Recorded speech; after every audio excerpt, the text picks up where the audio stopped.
Hey guys, and welcome back to another voiceover, this time on a arm workout. So it was the sort of day after yesterday, so this was yesterday's workout in the evening.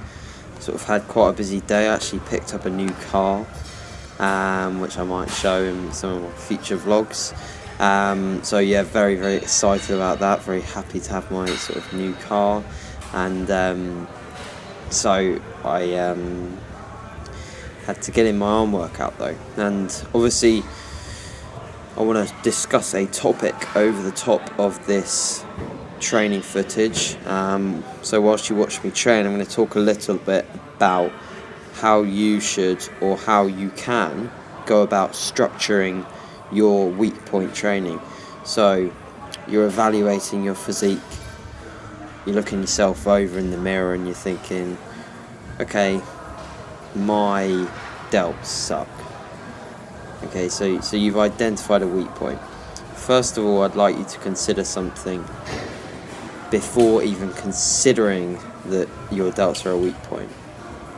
How long have you actually been training? How long have you been consistent with your nutrition? And how long have you been consistently training? So I'm talking, in the gym 4 to 5 times a week and doing something with regards to your nutrition to sort of keep yourself on track. So once you've figured out what sort of time period that is, then if it's anything below a year or 2 years, you've really got to consider the fact that you haven't been lifting for very long.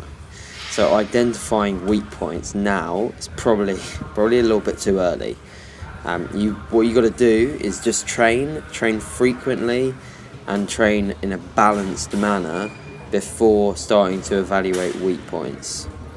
In my opinion, I don't even need to really start looking at weak points even now. The only reason I am doing is because at the end of the day, I'm a competitive athlete.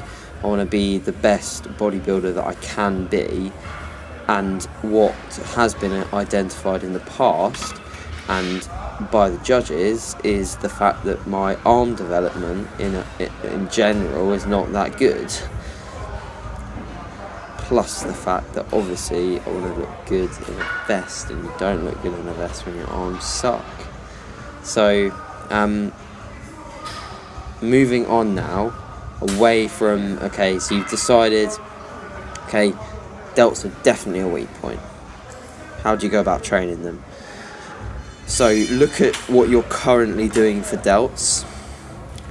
If you're training them once a week, the first thing that you can do in order to maybe make a little bit more progression and really sort of emphasize that you want to improve your delts, maybe start training them twice a week. Okay, so up the frequency. We know in terms of scientific research that volume, so weight times reps times sets, so total volume and your training frequency are two big drivers for muscle hypertrophy, so making gains.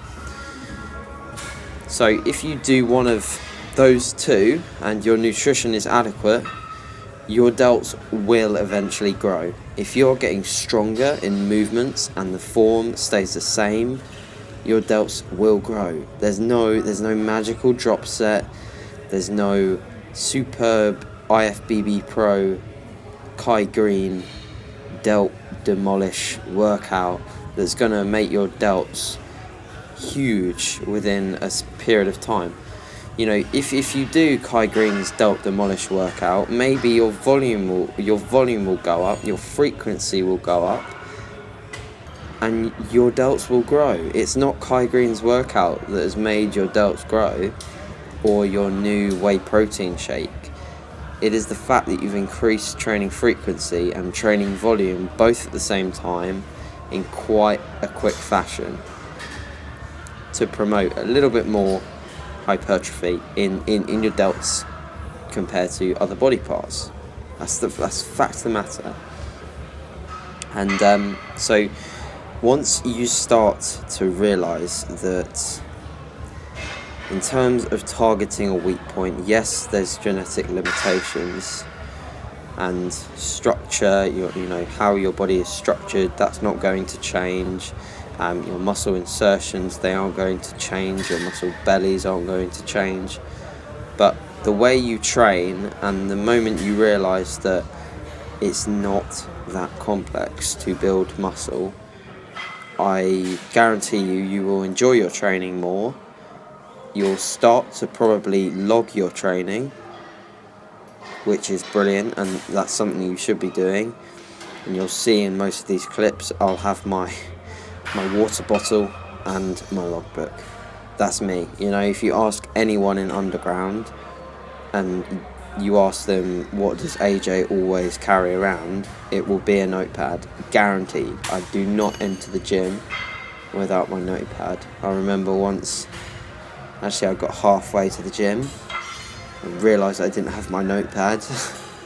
I turned around the car and I went home and got my notepad. That notepad has so many sessions in it, and it's just a really, really valuable piece of equipment for you, and something that I would like you, sort of all my subscribers and all the people watching this, to invest in.